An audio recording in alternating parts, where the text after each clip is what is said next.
Steve, we were talking about pens and stuff. Freedom Pens. Freedom Pens is a program where you, the wood turner, get to make a wooden ink pen, and we give it to our troops and thank them for the service. Do you know that less than 1% of all Americans serve in the military? Less than 1%. It's a lot different than when I was in 1968, where the draft was a big thing, and you're gone, you're gone, you're gone. Past that, I believe. But less than 1% of these people are putting their lives on the line for us. We owe them a little something. Not just a hi and a wave at the McDonald's or anything. We owe them a lot more than that. So when you get into the Freedom Pens and you send them to me, that's, well, why did I wonder? Okay, here's the deal. We had a challenge, turn a pen. And it ended on the last, you had to be postmarked by Labor Day midnight, okay? And I got pens in here today. And this is 2 days later. I'm going to wait until Friday. It's the post office, you know, hurry.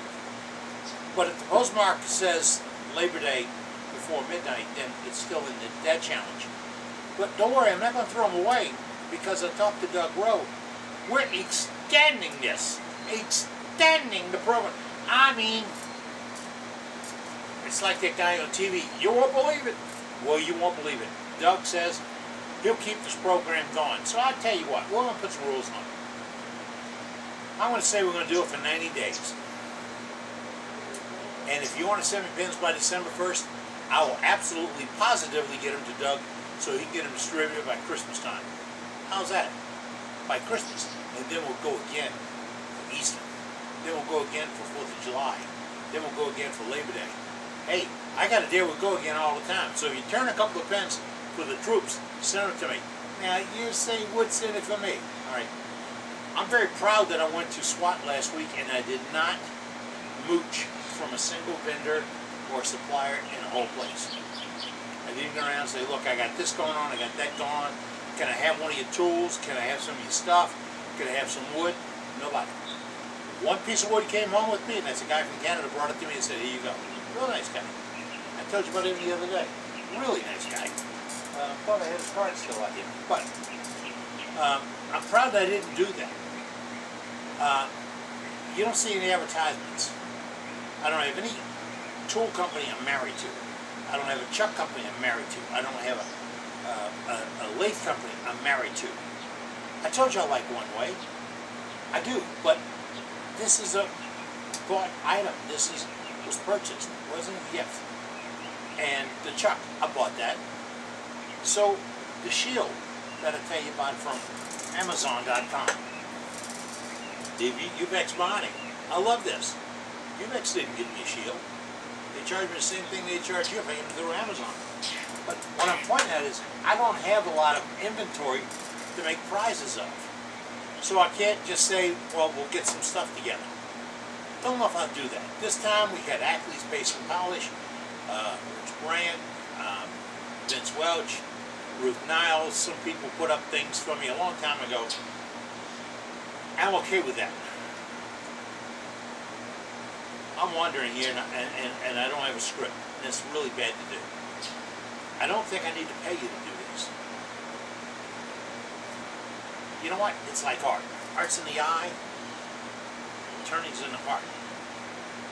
If you can turn, that's your heart you give them to these people.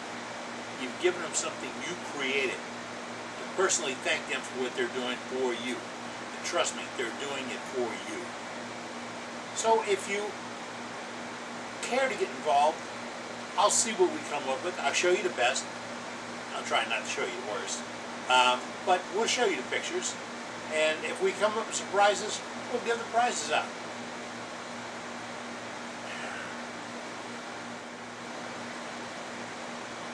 I'm going to get all realistic on you right now.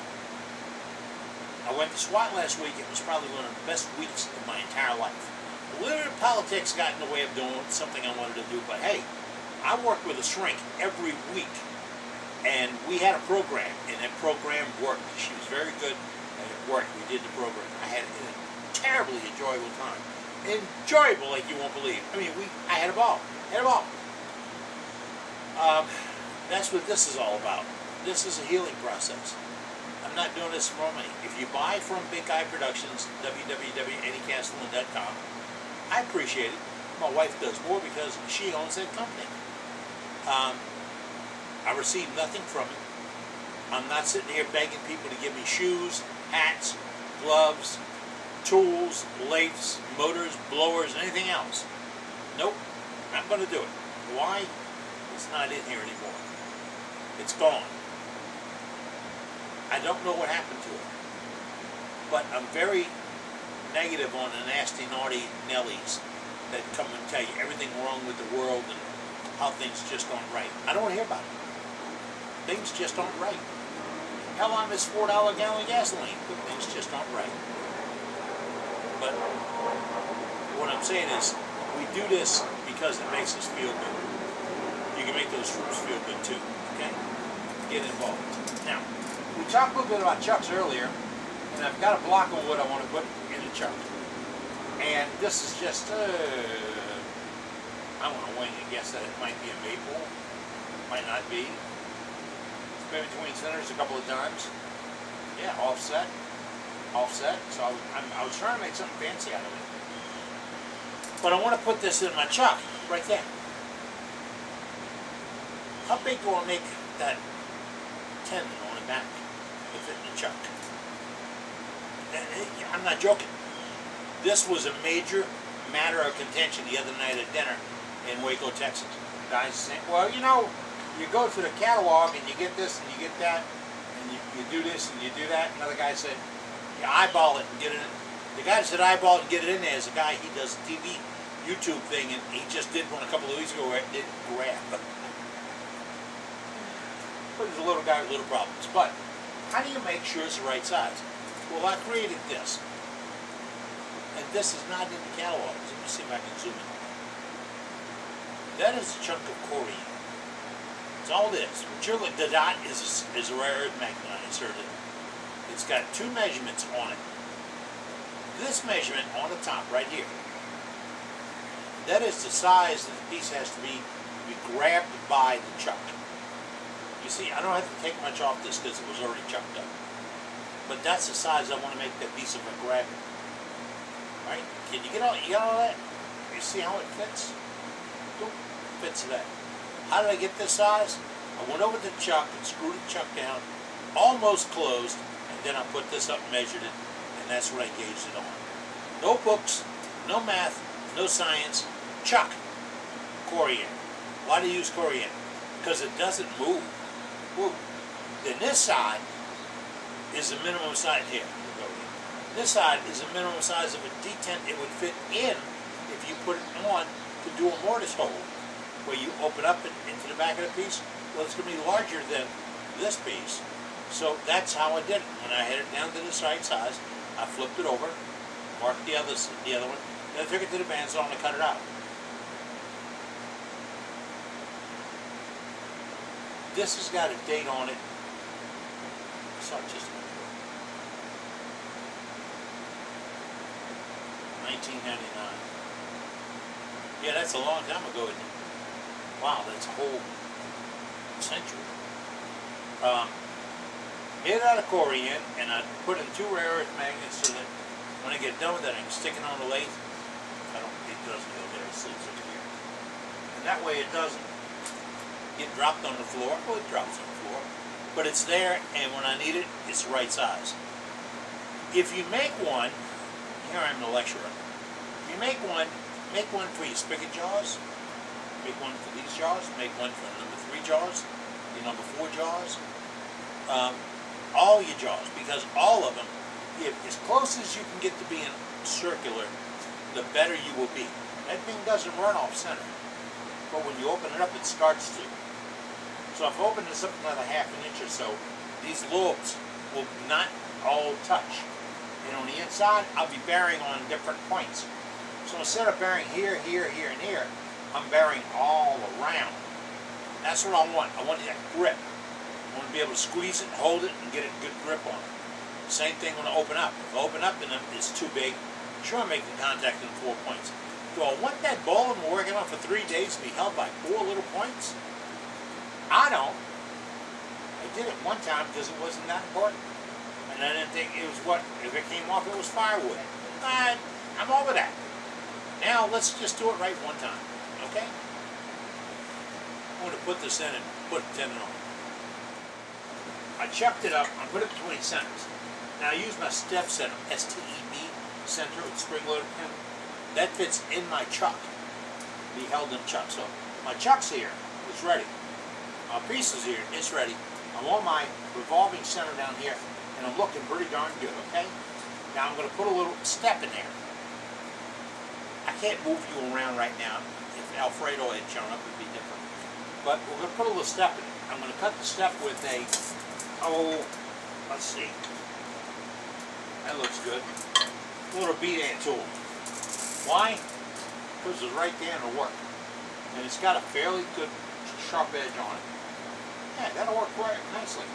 We'll put the little step on. I'll show you a step up close. Shields up. I hope the piece that did in the middle came up, but if it didn't, I had a piece that I need to put a tendon on. And I'll look at the repeats and see what happens. But I have it in the chuck, and I have it in the right size. Now put the right size tendon on the end of it, based upon my gauge. Perfect fit, okay? Now this will go into my dovetail jaws, so it'll bite it and pull it in, not bite it and let it drop off. This is on a slight depression. Slight, probably have to keep and not real deep, because you want it to be bearing on this face, the proudest face, and being held on the inside.